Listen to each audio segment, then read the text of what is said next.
2023 foi um ano de muitas mudanças no Brasil. Começou com a posse do presidente Lula. E para mim, que estava aqui no mandato passado, há uma diferença muito grande.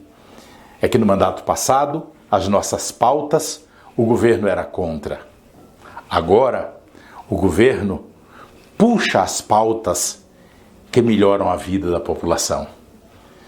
Agora, em 23, o Produto Interno Bruto do Brasil apresenta um crescimento bem maior do que todas as previsões feitas pelos economistas e pelas consultorias na área econômica. O Brasil surpreende positivamente. O presidente da República apresentou um novo plano de aceleração do crescimento, um PAC, que alcança praticamente todos os estados da federação, chegando a muitas cidades. É um grande volume de investimentos em obras públicas para melhorar a infraestrutura do Brasil e melhorar a vida das pessoas. O presidente da República fez um esforço e essas respostas começam a aparecer no Banco Central e a taxa de juros no Brasil vai baixando. Já são 4 rodadas em que a taxa de juros cai 0,5%. O Brasil ainda tem uma das taxas de juros mais altas do mundo, mas ela já caiu 2 pontos durante o governo Lula. Ainda é muito pouco. Ela precisa continuar caindo, porque a taxa de juro mais baixa, ela movimenta mais o comércio. As pessoas compram mais. Quando as pessoas compram mais, o comércio vende mais. Quando o comércio vende mais, ele encomenda mais a indústria. Quando a indústria produz mais, ela aumenta o produto interno bruto, ela gera empregos, ela melhora a economia e melhora a vida das pessoas. Nós tivemos também, agora no final de 2023, a aprovação do ex-ministro da Justiça, ex-governador do estado do Maranhão, ex-deputado federal, que foi durante muitos anos aqui nosso colega de bancada, Flávio Dino, para o Supremo Tribunal Federal.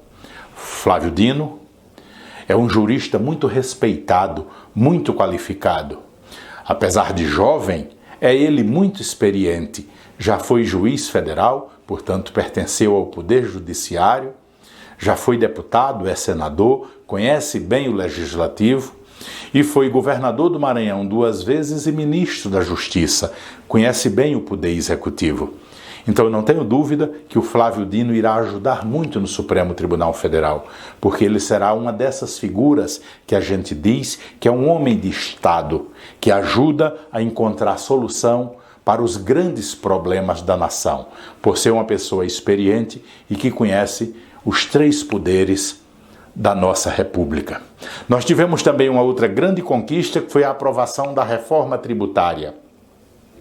Há muitas décadas que o Congresso Nacional debate a reforma tributária.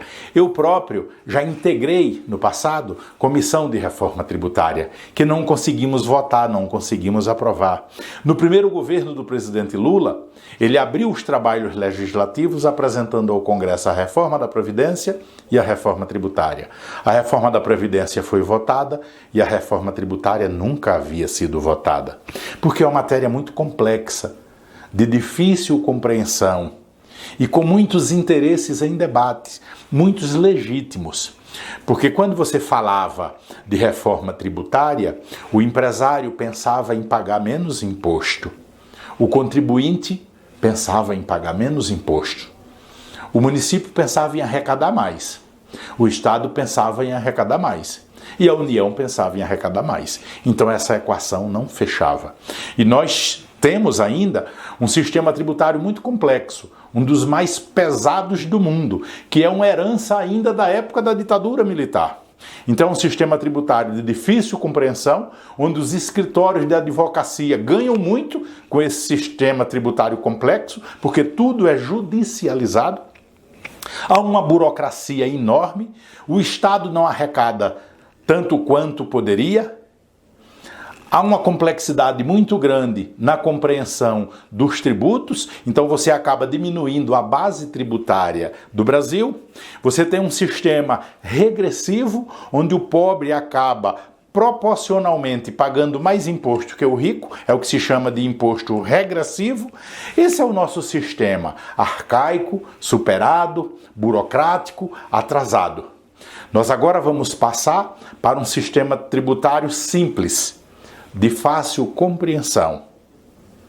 Um sistema onde os escritórios de advocacia terão bem menos trabalho, porque será fácil compreender o nosso sistema tributário com a reforma que foi feita. E ele incorpora alguma progressividade, para que o rico pague mais imposto e o pobre pague menos imposto, como deve ser. Então será um sistema mais eficiente, mais atual, mais moderno e mais simples. Penso que a economia brasileira ganhará muito com isso. O Brasil dará um grande passo com isso. Ela ainda precisa ser regulamentada. Isso nós temos que fazer no ano de 24. Ela foi aprovada agora no final de 23, temos que aprovar a regulamentação dela em 24 e ela vai aos pouquinhos entrando em vigor, para que a economia brasileira encontre caminhos mais favoráveis para o seu crescimento. A Câmara dos Deputados também aprovou uma medida muito importante, que é a taxação dos super ricos. Essa era uma anomalia da sociedade brasileira, onde pessoas muito ricas pagavam poucos impostos e muitos levavam o seu dinheiro para alguns paraísos fiscais e ficavam livres da tributação. Isso está acabando também no Brasil. Os super ricos agora participarão vamos dizer assim, do bolo tributário na economia brasileira, porque o Estado precisa arrecadar, porque é com o dinheiro que arrecada que o Estado executa políticas públicas, fortalece o SUS, melhora a saúde da população, melhora as escolas, expande as escolas técnicas, as escolas de educação infantil, as universidades públicas, melhora a infraestrutura do país. Então o Brasil está percorrendo esse caminho de melhorar a sua infraestrutura e melhorar as vidas das pessoas. Nós temos alguns indicadores econômicos importantes e positivos. No Brasil, a taxa de desemprego caiu. Essa taxa, que já foi de 14%, caiu agora para a faixa de pouco mais de 7%. É um avanço significativo. Ainda é pouco para o que o Brasil precisa. Ainda temos muitas brasileiras e brasileiros desempregados, mas o Brasil está dando passos seguros na direção de uma sociedade melhor e de uma vida melhor para as pessoas. Eu não sei se você percebeu, mas o preço da gasolina também baixou. O preço dos combustíveis baixaram e ainda vão baixar mais, porque o governo brasileiro mudou completamente a política de preços aqui em nosso país. Antes a política de preço acompanhava o preço do petróleo, da variação do petróleo internacionalmente. Então toda vez que o barril de petróleo subia, eles automaticamente aqui majoravam todos os preços. Não levava em consideração que 85% do que se consome no Brasil é produzido no próprio país. Então o preço aqui no Brasil precisava ser um pouco mais baixo. Por que que ele era tão alto? Pressão dos acionistas da Petrobras. Porque quanto mais alto o valor da gasolina, do gás, do óleo diesel, mais os acionistas ganham dinheiro. Então essa lógica que existia no governo passado era para os acionistas ganharem cada vez mais dinheiro. Boa parte desses acionistas são até de fora do Brasil. São ações que foram vendidas na Bolsa de Nova York. Então agora há uma equalização melhor, com o objetivo de proteger mais a economia brasileira e tornar a vida do brasileiro um pouco mais barata. Nós precisamos avançar também na direção da diminuição do preço dos alimentos. A reforma tributária, inclusive, a cesta básica, terá taxação zero, que é para a gente tentar ter o preço dos alimentos mais baixos. Mas você já pode sentir que o preço da carne diminuiu. o preço da carne, ele baixou bastante já no Brasil, não é? Então o governo precisa ter uma série de políticas públicas que assegure alimentos com um valor, com um preço mais acessível para a população, porque isso se enquadra naquilo que a gente chama de necessidade básica. Todo mundo tem que comer. E a vida muito cara, as pessoas que ganham pouco sofrem muito. Uma parcela importante da nossa população chega mesmo até a passar fome. O governo fortaleceu o Bolsa Família. Não só manteve o valor de R$600, mas inclusive criou duas pernas, no valor de R$150 para até 2 filhos abaixo de 6 anos que uma família que está no programa tenha. Então, é comum que a família, ao invés de ganhar R$600, receba R$900 no Bolsa Família. É claro que a gente sabe que R$900 também não é muita coisa. Mas para quem está com fome, para quem não tem alimentos para botar dentro de casa, isso é muito importante. E esse dinheiro na mão das pessoas que têm mais dificuldade, ele cai direto no consumo. É um dinheiro que vai para a feira, que compra inhame, que compra batata, que compra feijão, que compra arroz. É um dinheiro que vai para o mercadinho, que compra ovos, que compra óleo, que compra um frango, compra salsicha. É um dinheiro que vai para a padaria, que compra bolacha, compra pão. É um dinheiro que vai para a farmácia, ou seja, é o mesmo dinheiro que passa na mão de todo mundo e sai resolvendo vários problemas.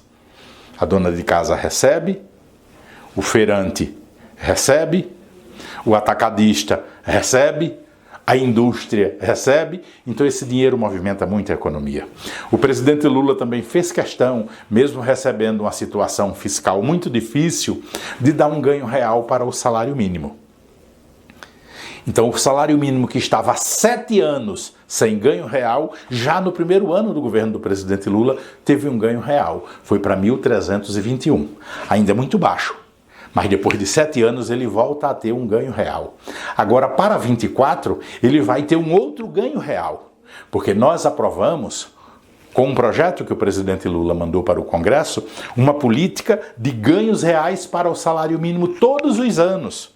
Agora nós temos uma equação, um mecanismo em que o salário mínimo vai aumentar, levando em consideração a variação do PIB no nosso país, com uma preocupação de dar sempre a ele ganhos reais, para ir melhorando a vida das pessoas e diminuindo a desigualdade no Brasil. Nós tivemos também um grande avanço na cultura.